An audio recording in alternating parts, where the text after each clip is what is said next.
coming down. I never liked it on the ground. I'm not coming down. I want to go higher, higher, higher than this. Hello, this is Rebecca Fleetwood Hession, host of the Badass Women's Council podcast, and I have a special episode for y'all today. So I had the privilege of speaking at an event this week in Indianapolis, hosted by a group called Linking Indy Women, which was founded 10 years ago by Sarah Lacey.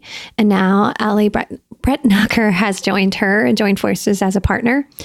And what I love about these women and what they're doing is they just said, you know what, there's a need in the city of Indianapolis to connect women, and I'm going to figure out a way to do it.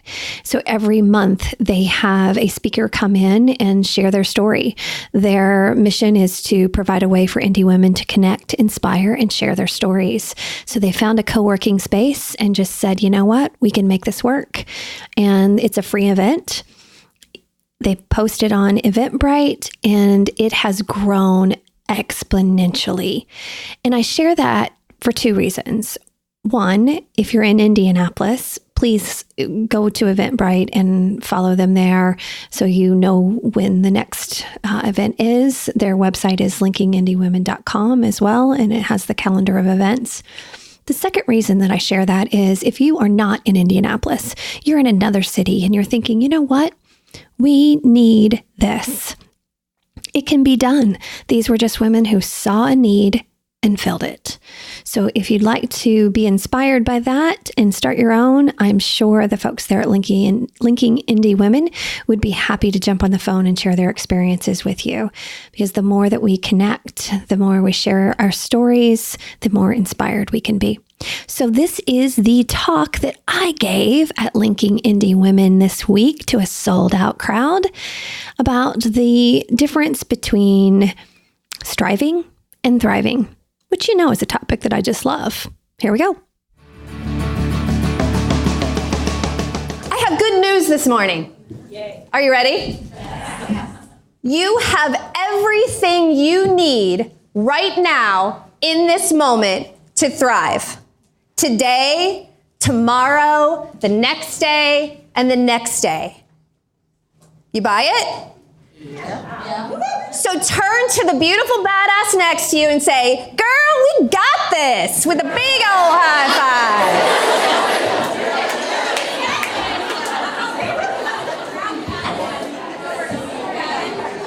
All right, that's what I like to see. So we're going to cover three things today. We're going to look at these three things as they relate to the difference between striving and thriving. And we're going to look at them in a way that I want you to see yourself in these. So when you walk away, you know how to thrive today. All right? Because the deal is every single day when you wake up, your brain has one job. It needs to make sure you survive and thrive. That's it. Every single day, it's working for you to make sure those things happen. And I've spent an inordinate amount of time studying this from neuroscience, spirituality, all the things. And I'm going to boil this down into three things that matter a lot in the time that we have this morning. Okay? So one of the first things we need to recognize is our brain isn't interested in us striving. Strive actually comes from the word strife, which means battle and conflict. That's not what we were going for. And sometimes doesn't our life feel like battle, stress, and conflict? And so we can do that differently. When we're striving, we're looking for some external thing to fill us up. And thriving is different. Thriving means to grow, prosper, and flourish. And the word flourish actually comes from floral origins. It's a beautiful word, and it means when the stem of a flower reaches up towards the sun and its roots down through the soil. Now, doesn't that sound a whole hell of a lot better? So thriving is internal. We already possess everything that we need to thrive. We don't have to go out and get something else and bring it in. We've already got it in us. What we need to do is to create the conditions by which we can thrive. And so we're going to cover 3 of those today that are super important, again, because our brain is looking for these things to happen. It's already surfing each day saying, okay, where are we? Let's thrive. Let's do this. So we just need to tap into those things that our brain is already looking for. All right. So the first one is to recognize that we're all just a little afraid every effing day. But here's the deal. Words matter. Remember, strive, we thought was a moniker of success. And now I just told you, no, it's actually stress and battle and conflict. We don't want that. Fear is the same kind of word. The word fear is only appropriate if there's physical danger. And if you go onto my podcast website, there's a little clip from an author, Joan Rosenberg, who wrote this book, 90 Seconds to a Life You Love. And my podcast is the Badass Women's Council. So pull out your phone sometime today and subscribe to that. There's your first call to action. But what she says is that it's not really fear. We use that word fear, but fear only is a thing if, like, you walk into the office and this is there. If you walk into your office and that shit's sitting at your desk, you should be afraid. If there's a tornado coming, you might want to be a little bit afraid. But mostly, when we say that we have fear, it's not really fear. It's not physical and imminent danger approaching. What we feel is uncertainty. So every day you've got a plan, right? But there's always this little bit or a huge bit of uncertainty. And what we're really looking for is, should I take a chance? Should I make that change?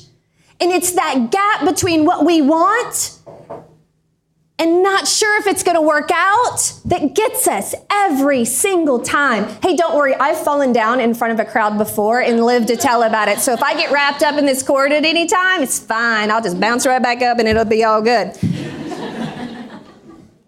So when you have that sense of fear and uncertainty, here's what our brain does, and it's kind of a pain. We can't leave blanks in our brain. So if we get some information, and we never have all the information, ever, but whatever bits of information that we get, guess what our brain does? Can you read that? Our brain fills in the gaps.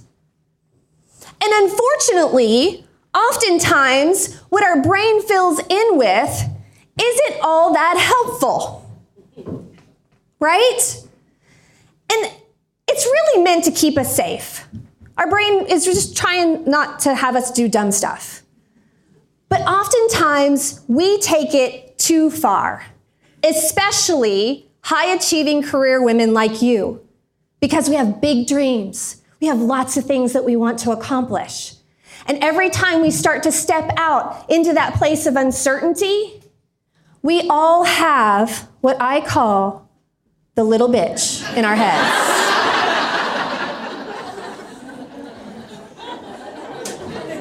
And the bigger the uncertainty, and the bigger the dream, and the bigger the chance, and the bigger the change, the louder she gets. And here's the deal. We've all got her. If you don't have her, you have to leave because we can't be friends. We've all got her. Every single one of us. But we all think we're the only one, right? So the first thing I want you to know today to thrive is all of us have her talking to us. We can't out-career her. We can't out-paycheck her. We can't Cabernet Sauvignon her. But what we can do is learn to live with her. And so when she starts talking to you, I want you to put her in the passenger seat with a seatbelt and a snack. And I want you to say, little girl, you can ride with me, but you can't drive. Because getting past her voice is the very first step to thriving. The very first step. Okay, here's what else happens in uncertainty. We start to cling to things that give us assurance. Like, oh, well, I believe that, so it's going to be okay, because the blanks are too scary. But here's the thing. We cling to beliefs that aren't always true. I'll give you an example. Who in here has kids? Tired, me too. Okay. Mine are old enough to take care of themselves, sorta, so my life's getting a little bit easier. There's hope. If you're a parent or you are a child, here's what happens with school. Parents are so afraid and uncertain that these small human beings that we're responsible for might not turn out, that we cling to the belief that if our kids get good grades, go to a good school, get a decent job, then we can say, well, okay, I was a good parent. Right? There is zero correlation between good grades and success and your kid working out.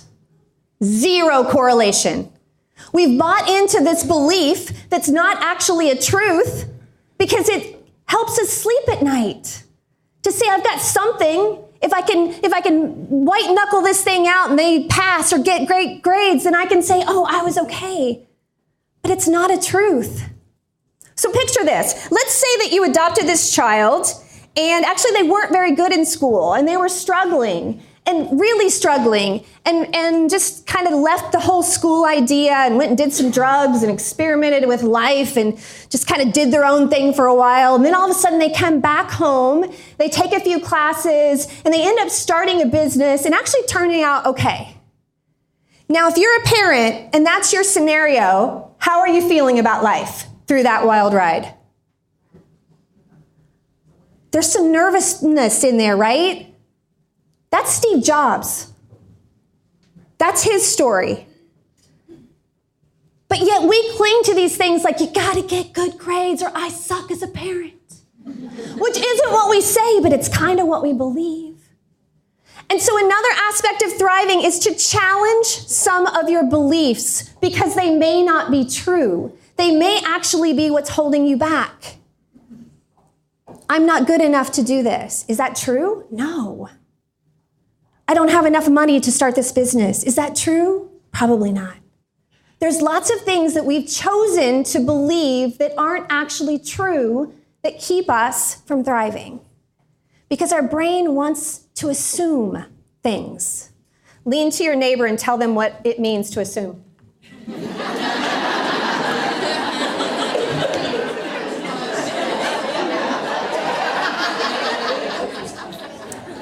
I knew you were my people.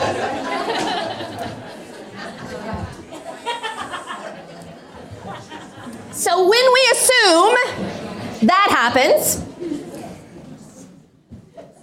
And if our brain is filling in the blanks anyway, and we're making assumptions, we have the choice of what we fill the assumptions in with.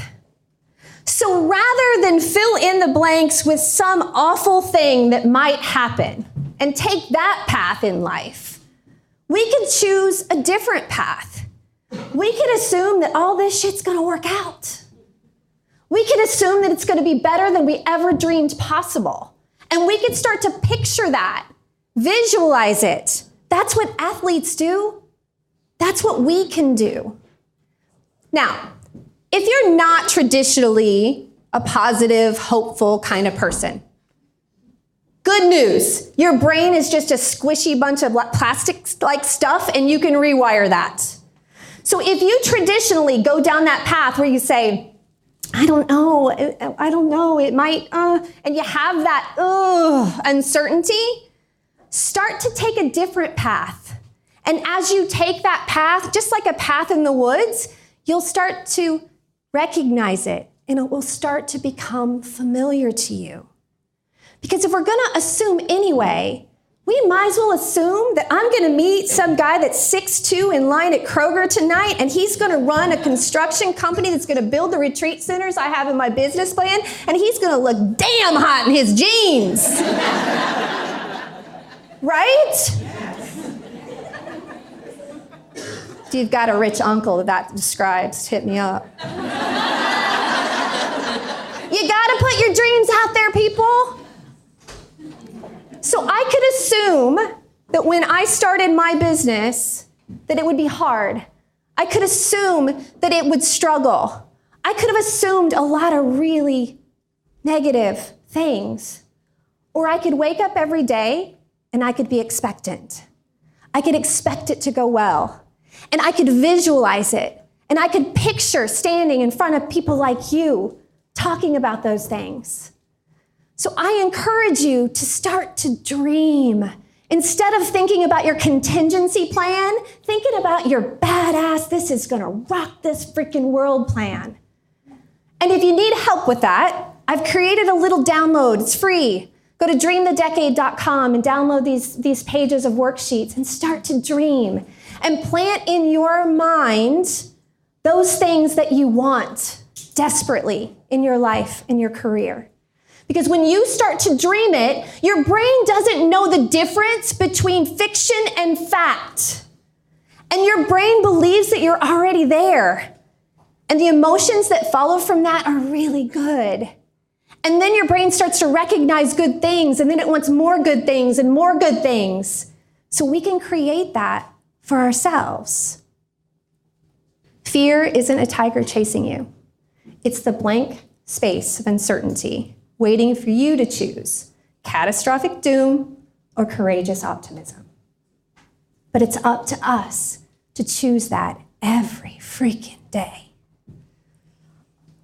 Because our words matter.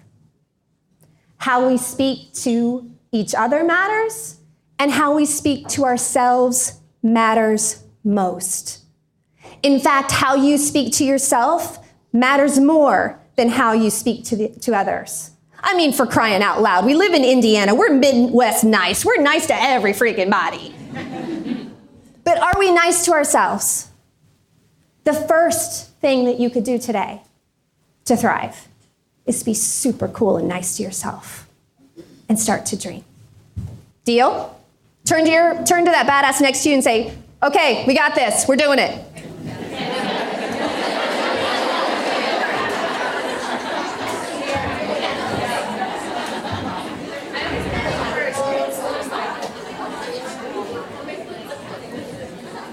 And I want you to catch yourself. I want you to catch yourself in the words that you use when you talk about things that matter to you. I want you to catch yourself when you say, this sucks or this is hard. Because one of the things we do as women that I'd love to eradicate starting today with y'all if we could, is this bonding over bitching thing that we kind of do. Yes, girl, preach! And if it's you and people are looking at you funny, everybody can change, it's fine. It's fine. New neural pathway started today. And the other thing that we do that hinders us is if we're not bonding over bitching, we downplay things that are important to us because we don't want to stand out too much or be too all that. And so when we start to talk about our dreams, we shrink them down a little bit and we stoop down a little bit. No. We're going to stand tall in that story. And we're going to talk about those things like they've already happened. And we're going to expect them to happen. Because life is messy. But sometimes that mess is the most beautiful thing that you needed to teach you something amazing. But the words that we use matter a lot. All right, next on this path to thriving. Your uniqueness, our uniqueness, is our superpower. It is our differentiator. It is what makes us amazing. So we need to study ourselves even more than we study anything else. You think about how many times you've gone out looking for a class or a book or some kind of information that will help you be successful, be more, to thrive. And I'm saying, yeah, those are good things. But the first thing that you want to do is hold up a mirror and say, who am I? And get really clear on your unique gifts and talents. What are you so good at? And the combination of those unique gifts, talents, and abilities is what's going to make you the best you possible. So you need to highlight those things. Use them intentionally every single day. So as a result of this morning's time together, I'd love you sometime today to take out a piece of paper and just write, what are your unique gifts and talents? Mine are simple. I'm an amazing connector. If I meet you in 3 seconds, I know 4 other people that you should meet that'll make your life better. My second gift is I am so positive and hopeful, but I've honed that gift over time, not because everything always worked out, because I chose it. So your unique gifts and talents don't have to be, oh my gosh, I'm the best cello player in the symphony. Anybody a cello player? That'd be super cool. But it could really just be, I'm positive. I'm a good connector.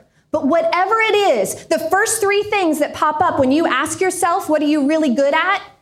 I want you every single day to intentionally go and use those things because they are your superpower. And at any time you find yourself in striving mode, where you feel like this is stress, this is battle, this is conflict, I want you to go back to that list of your unique gifts and talents and ask yourself, have I been using those today? Because the chances are that you veered off from who you really are, and you're either trying to be someone else or trying to please someone else in a way that's not honoring you.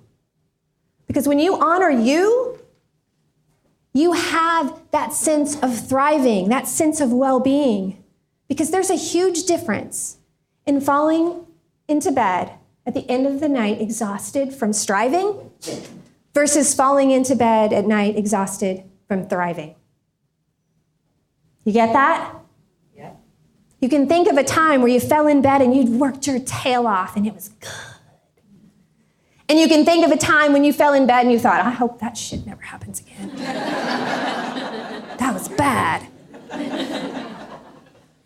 So before you go out looking somewhere else, outside of you, for what's going to make you amazing, I want you to first look in the mirror. I want you to talk to yourself kindly and tell yourself, man, you got some good stuff, girl. Let's go use it today. Because here's the deal. There is no normal. There just isn't. Normal is a concept that we've created that's a belief, but it's not a truth. My normal is not your normal. Your normal is not her normal. But yet we go outside of ourselves and look for, okay, am I okay? Am I okay? Is this normal? God, please don't be normal. Normal is what our brain just goes, oh, it's fine, it's fine. But your superpower and where thriving happens is when you step into all of your crazy uniqueness. Because your uniqueness is your gift. You got hardwired with some stuff the day you got here. And God is not into the die-cast manufacturing of humans. He doesn't want us all to be the same. In fact, I want you to look at your fingerprints right now, and I want you to look at the fingerprints of the person next to you.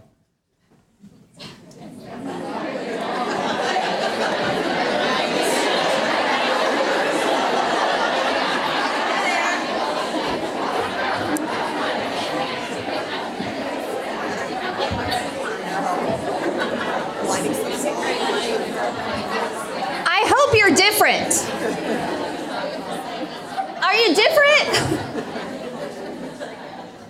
You're different. Look at that woman next to you. All of her differences is what makes her beautiful. It's what makes you beautiful. And your gifts are meant to be given.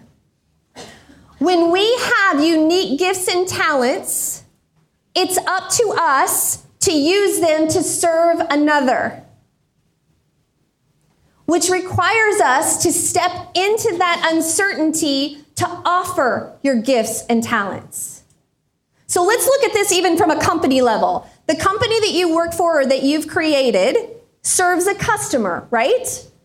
Whatever product or service that you provide serves your customer in a unique way, and they pay you for it, right? You also have the ability with your unique gifts and talents to think about how you serve one another in your day-to-day. I'll give you an example. How many of you know Lindsay Hine? I'll have another podcast. She was supposed to be here today, but she's got 100 kids and things are hard. When I first met Lindsay, she was getting ready to prepare for this talk that she did a while back at Linking Indy Women. Anybody see her for that one? It's on her YouTube channel if you want to check it out. She hadn't done a big talk like this before. And she was just voicing that she needed to spend some time preparing. And I said, well, hey, I've spent a couple of decades doing keynote speaking and helping people prepare their talks. Do you want some help? And she said, oh my gosh, would you do that? I said, yeah, it'd be fun. So we got together a couple of times over coffee, and I took my unique gift and talent and passed it over to her. Guess what kind of relationship we have now? Sisters. But unfortunately, sometimes what we do is we have this unique gift and talent, and then we think, oh, it's not a big deal. It's fine. I don't want them to think I'm, all that. When in fact, it's exactly what they needed. It's what Lindsay needed. It's how you serve each other. But we downplay our unique gifts and talents because they're so inherent to us. It's like, yeah, I woke up with, this hair and these eyes. It's just what I do. It's not a big deal. I didn't wake up with this hair, by the way. I've spent some time on this hair. But that's what we do. We downplay those things. And thriving says, I'm going to showcase what I'm uniquely gifted and talented in a way that I can help others. Because when you do that, guess how that feels for you? Guess how I feel when I know that I helped Lindsay?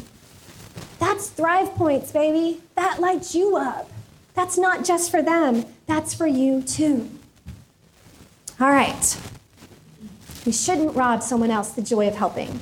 This is how we bless each other. Learn to accept help as a gift, not a weakness. Jenny Todd, stand up. Where are you? I saw you earlier. There you are. That's our girl. Jenny is on the podcast this week, God willing, and Jen Eads and I get the episode out on time. This is my fairy pod mother, Jenny Eads. When we allow someone to help us, it's gifts that we give each other. In the day-to-day struggles, as well as the big stuff. So if you are in a situation where you could use some support, the best thing you could do for one of your sisters here is ask them to help you. It will not only serve you, it will serve them. Because we are not machines here to produce.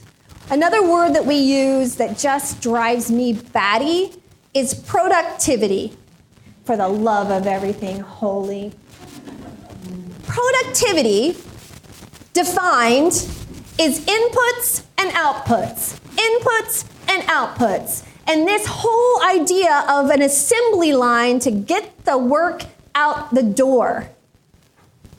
We are not machines. We're here to have impact. So we want to think about what are the activities and things that we can do each day that are going to have the most impact, not just catch up and get stuff done. That doesn't leave us thriving. That's the work of striving. Because you're never getting caught up. Ever. The last time I was caught up, it was 1987. I was moving from Florida to Indiana, back to Indiana. I'd been living down there. Actually, we'll talk about that part of my story later. It's frightening. But I was coming home. I had 14 hours in the car. I didn't have a job. Everything I owned fit into my car. And I rolled down the window, smoked cigarettes, and sang Bon Jovi and Rat for 12 hours. Best 12 hours of my life. I haven't been caught up since, because now I got a job and kids and mortgage and a 401k I need to look at once in a while. Like, you're not getting caught up. Ever. We got that? This is the inspirational part of our talk. So we might as well go every single day looking for what impact we can have and not hide from the impact activities because we're trying to get caught up. Or we're trying to be perfect. Because if you were right now holding in your hand a marble, and it was shiny, smooth, perfect in every way, it was beautiful. And if I had a handful of marbles right now and I put them on that table, what would happen? They'd all roll away. Marbles don't stick together. Perfection doesn't stick together. But puzzles have all that jaggedy ass edges. Not sure how they fit together. But if I dropped puzzle pieces on that table and we all gathered around and figured out whose strengths and weaknesses fit together and how those jaggedy edges worked together, two things would happen. When that was put together, it would be so beautiful and far stronger than it was on its own as a piece. So it's our uniqueness, it's our jaggedy edges, it's the stuff that's hard that when we connect with another, that's how we serve each other. So stand tall in your story. All of it. The messiness, the challenges, the gifts, the talents, all of that matters. In fact, even the struggle matters a lot. Because when you think about those times of struggle, what did you learn about yourself in those times? The struggle matters. Every great story has a story arc. It's called the hero's journey. Who's heard of that? A couple of you? Great. Every great story, whether we're talking about Star Wars or Lord of the Rings or your story or my story, the dip of it, down there in the suck of all sucks bad place, is where we discover others that can help us in that struggle. And as they help us, we are changed. And we learn so much about ourselves in the struggle. So we can't be afraid to share our struggles or to hide them like shiny little marbles that are never going to stick together. When we share our struggles, we give someone else the ability to help us. It was in the struggle of raising a kid with attention deficit disorder where I learned that our uniqueness is our superpower. I didn't know that before, but when I cried myself to sleep, worried about my son and that his life was so much different than mine, and how was I ever going to help him, I learned a lot about him, I learned a lot about me, and those are the things that serve me well today. It's somewhere in that midst of that suckiness that connecting with someone else shows us who we really are. So, final point. As we go into today and our future to thrive, nobody thrives alone, people. It's not possible. It's not possible. We have to have connection. And I learned this in a really deep, meaningful way when I gave my notice to a career that I had loved and been wildly successful at for 16 years. I worked for the Franklin Covey organization, and I killed it, y'all. Like, top of my game, sold $35 million, top 10 in the company in the world. Like, I did some stuff that I was so proud of. And when I decided to launch out on my own, I gave a 6-month notice, and I hung up the phone that day, proud of myself that I was going out on this journey. And within 3 seconds, I said to myself, oh my gosh, you're an entrepreneur, you're alone. And then I said, not only are you alone in this work, but all of the friends that you've developed in 16 years live all over the world. And you literally don't have someone down the street that you could call and say, hey, can we talk about my job and have a cup of coffee? I was alone. I was a badass, but I was alone. And I thought, okay, because one of my superpowers is positivity and optimism, I said, all right, looks like you got to go find you some friends. So I started looking around, and I looked for high-achieving businesswomen that were doing amazing things that I also wanted to be doing, and how we could share and help each other. And they came from all kinds of crazy ways. Alex and I met at the gymnastics studio where we watched sweaty little girls that were, tumbling around, and we paid way too much money to sit in that sweaty little gym. But she was starting her own business, and I thought, okay, we should get together. I met Nicole Bush on Instagram, for crying out loud. And I thought, well, she seems kind of cool, and she lives in Carmel. I had never reached out before that to somebody on Instagram. It was weird. She will tell you it was weird. But we've become soul sisters. But I reached out to this group of women, 6 plus me, and flippantly called us the Badass Women's Council, because I've used the word badass before Jen did, and before it was cool. I just want to say that right now. And I said, hey, y'all, do you want to get together once a month and just have some coffee and just share in our business and do life together a little bit? And they all said, I guess. And I tell you, that first meeting, that first morning, I was like the 7th grade girl that her mom said she could have the party, and she was scared as hell nobody was going to show up. Changed my clothes 3 times. And I got there, and some of these women I didn't know very well. A couple of them I did. And I prayed before I went there. I said, God, let them like each other enough to just get through coffee. And it was quickly magical. Because what we all saw in each other was we were all a little afraid. And if we all could be a little afraid together, it didn't seem so bad. And we've been together for over 2 years now, meeting once a month and doing life together. And it has changed my life. And I think you can talk to these women after, and it has changed their lives. But connection isn't that kind of connection that just accidentally happens. I want you to find those people that get you in a way that they want your hopes and dreams to come true as much as you want your hopes and dreams to come true. Not to bond over bitching, but to get together and say, I'm in the suck. I need just your face and coffee. Or I need you to help me with this pricing. Or I need you to help me go get that client. But find people that get you in a deep, meaningful way. And when you combine together with these people, the impact and the ripple effect that you will have as a team, as a group, is far greater than you can have on your own. It's the network effect. It's significant. So in that space of uncertainty, where you're looking at some of these women here today who are probably great candidates for your Badass Women's Council, step into that space of uncertainty with someone today and say, hey, you want to have coffee? Talk about some of this? And I bet you anything she'd be like, yeah, I'm so glad you asked. Because in that place of assumption, when we're not sure how people feel about us, don't go to that negative place. I'm going to tell a story that Nicole actually told me years ago. It's never left. She was at the gym and noticed a really cool young girl, just like those people that you're like, damn, she got it together. Like she had good hair, she had a good, you know what?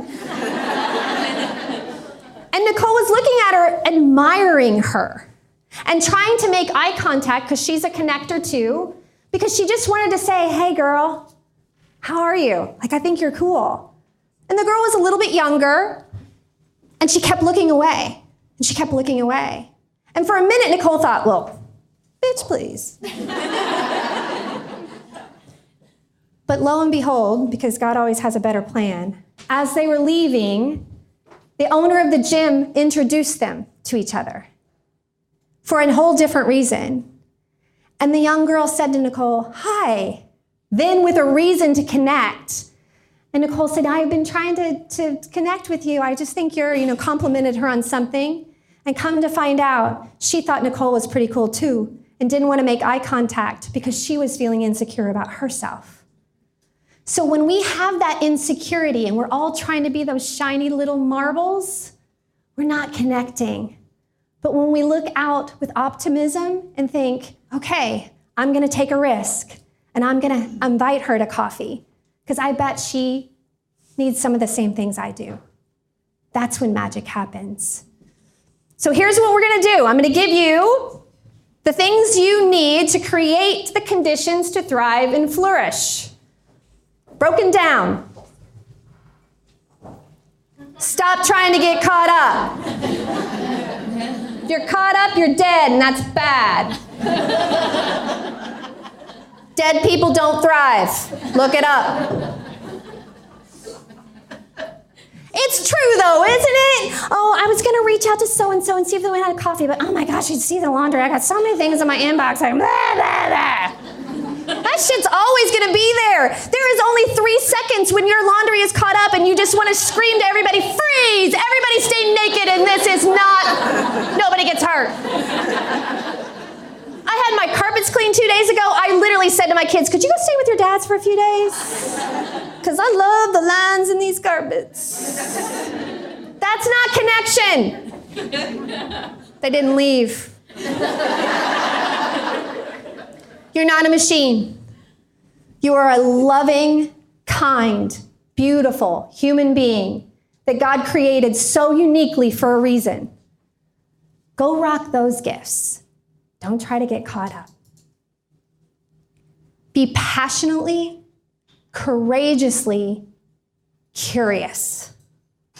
Curiosity will lead you places, some interesting and some amazing, but be curious. Always be curious about yourself. Maybe I should try this. Maybe I should take that class. Maybe I'll do this. Maybe I'll quit this job that's sucking my will to live. Maybe I'll start my own business. Maybe I'll be curious about yourself and be curious about others. What's their story? Especially the ones that just challenge you. Because hurt people hurt others. And you can evoke a lot of empathy for assholes if you remember that.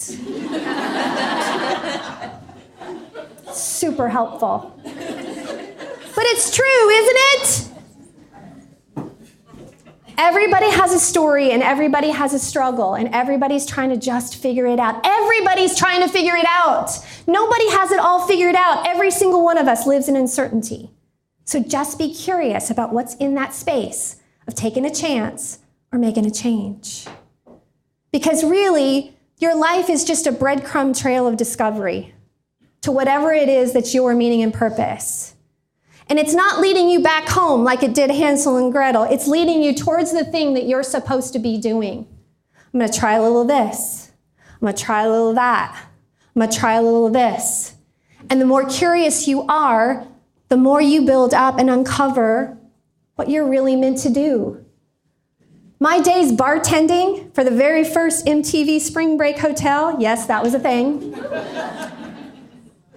Those taught me a lot about hospitality and people and serving and having fun. It sounds a lot cooler than it did when I told my mom I was running away and not going to college.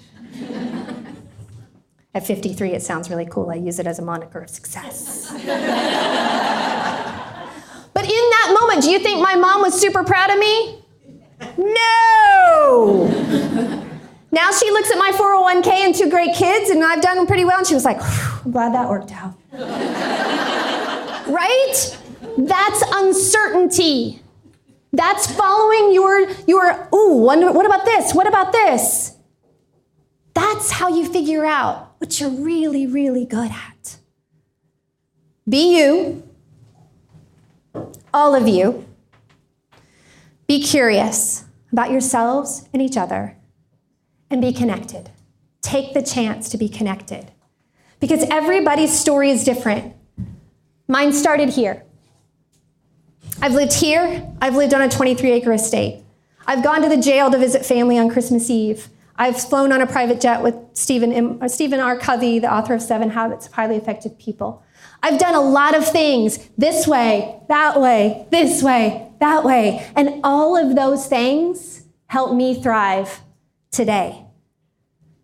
So be curious about my podcast.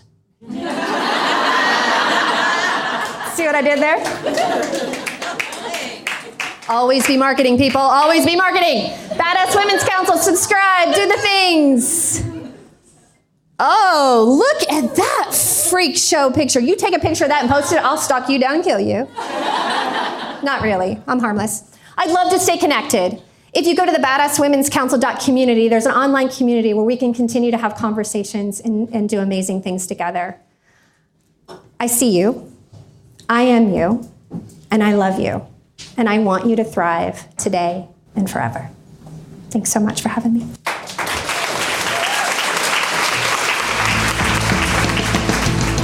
I'm not coming down. I hope you found some inspiration and some practical, tactical takeaways that can have you thriving more today. And if you have a need for a keynote speaker, well, I'm your girl. Thanks so much. We have an event coming up on March the 5th in Indianapolis called Stand Tall in Your Story. And I would love for you to go to wethrive.live and check it out. Make it a great day. I'm not coming down. I never left it on the ground. I'm not coming down.